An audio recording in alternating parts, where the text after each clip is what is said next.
आज के इस दिवस को हम जिस रूप में मना रहे हैं,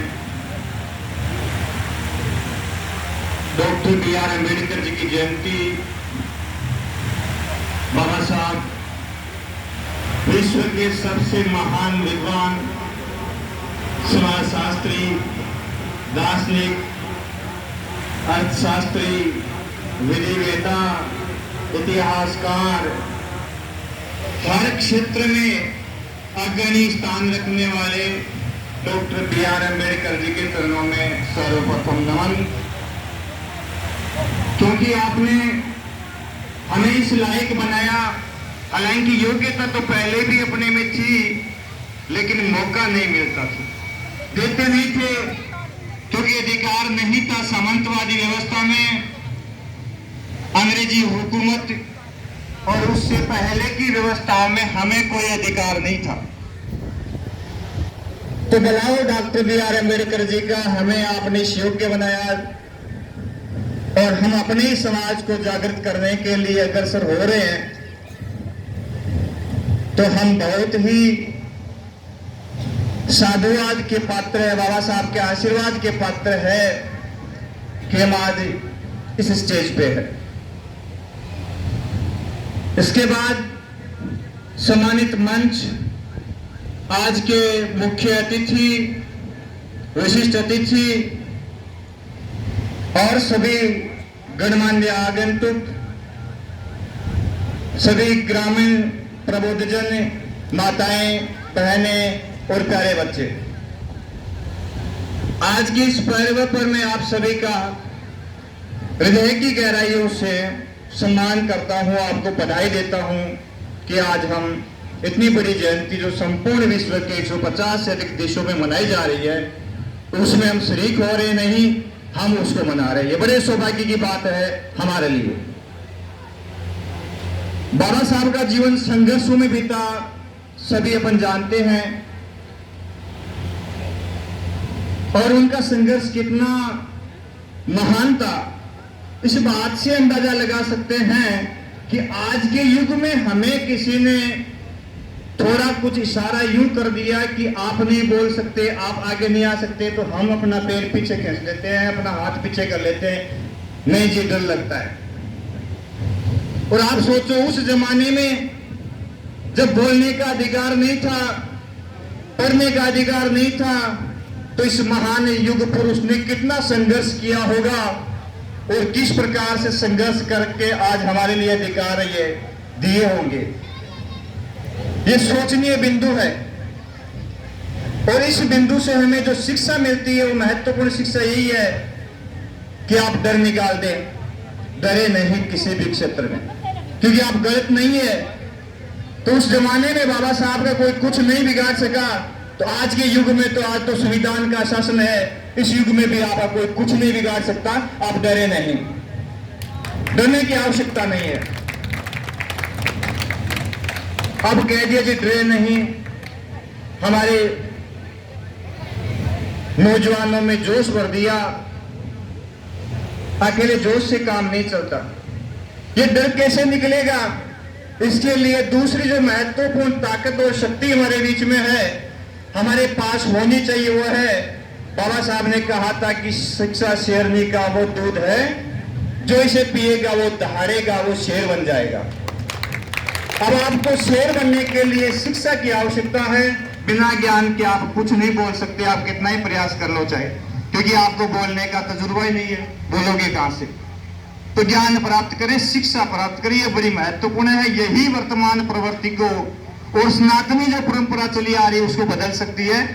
ये आप में एक प्रकार का ध्येय पैदा करना होगा कि शिक्षा जो है वो आपको प्राप्त करनी होगी, बच्चों को आगे करना होगा, विद्यालय में दाखिला देना होगा, हर संभव उन बच्चों के लिए हमें कार्य करना होगा जो पढ़ने की इच्छुक है लेकिन पढ़ नहीं पा रहे।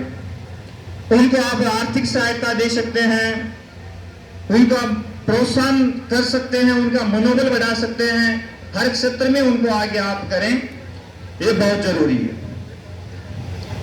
फिर ताकत के लिए जैसे वकील साहब ने, पूर्व सरपंच साहब ने कहा कि हमारे पास नेता होना चाहिए, बहुत जरूरी है। मैं समर्थन करता हूं आपकी बात का। कि अपना लीडर होना चाहिए और बिना लीडर की सेना कभी जंग नहीं जीत सकती। और लीडर भी ऐसा हो जो समाज का सर्वहितकारी हो, अपने समाज के लिए जीने मरने की योग्यता रखता हो, समाज के लिए मर मिटने के लिए आतुर हो। ऐसे नेता की आवश्यकता है। उस नेता की आवश्यकता नहीं जो सिर्फ अपना घर भरे और बाकी नेताओं के पीछे पीछे चलता रहे। उस तरह के नेता की आवश्यकता नहीं। नेता भी ये हमें बाबा साहब के समान स्वाभिमानी चाहिए, तो हमें स्वाभिमानी नेता पैदा करने की आवश्यकता है और जरूर करना है हमें, तभी हम आगे बढ़ पाएंगे। अन्यथा इस क्षेत्र में भी हम आगे नहीं बढ़ पाएंगे, क्योंकि सत्ता बहुत बड़ी चाबी है। जैसे सर ने कहा कि हर एक ताले की चाबी है, बिल्कुल है, क्योंकि सत्ता का शासन सर्वोपरि है। आपके पास में सत्ता है तो आप जो कुछ चाहो वो कर सकते हो। क्योंकि जैसे ओम प्रकाश ने कहा कि आप संविधान के बारे में अधिक से अधिक बताना, तो यही है कि आपको संविधान का ज्ञान नहीं है, अपने अधिकारों का ज्ञान नहीं है, अपने राइट्स का ज्ञान नहीं है, तो हम कुछ नहीं कर सकते।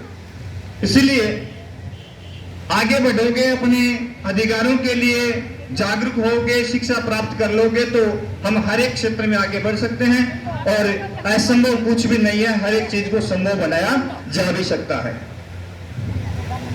तीसरी जो बात थी वो है संगठित रहने की, और वास्तव में संगठन है नहीं हमारे बीच। एक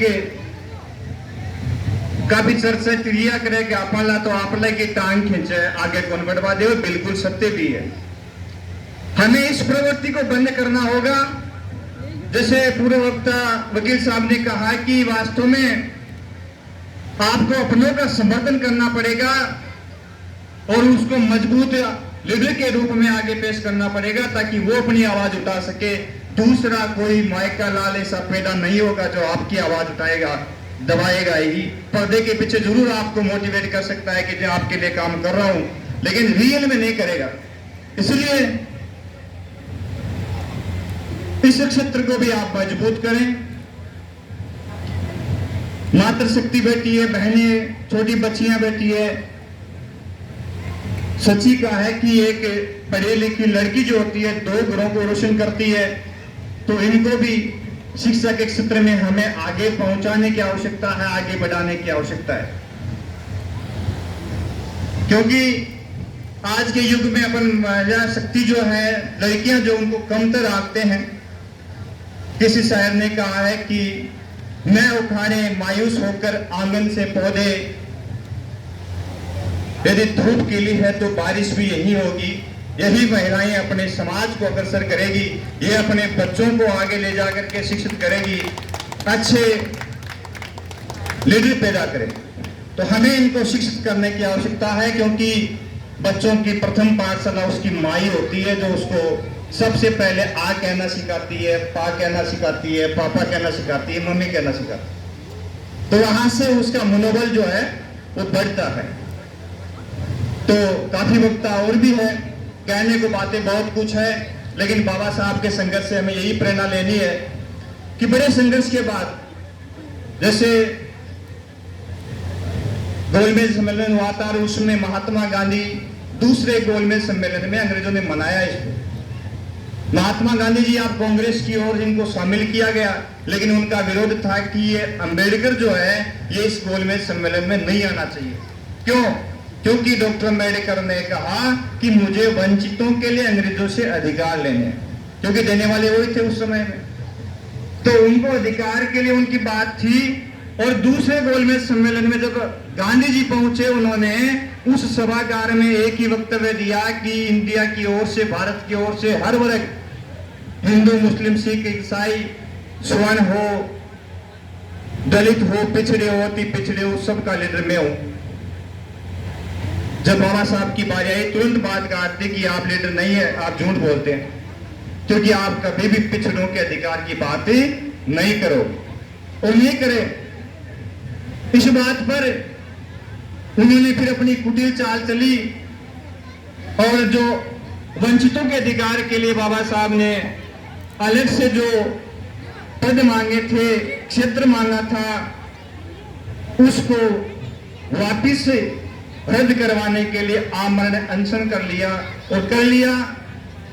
मजबूर होकर के बाबा साहब को उनकी बात को स्वीकार करना पड़ा। फिर आरक्षण की बात आई तो काफी लोग जो कह देते हैं कि ये आरक्षण की देन है, ये वही लोग कहते हैं जो नासमझ है।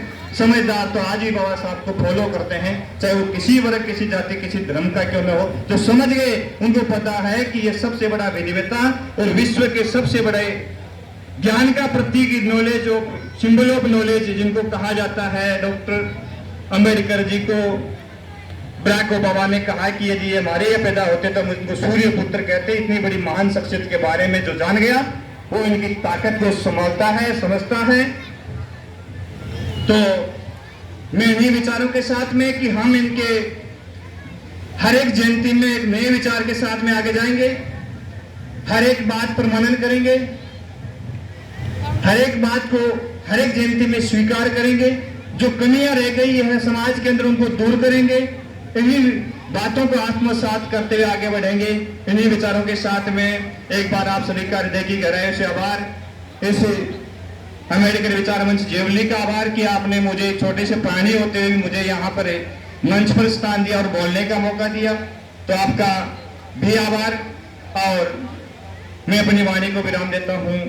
जय भीम, जय संविधान, जय भारत।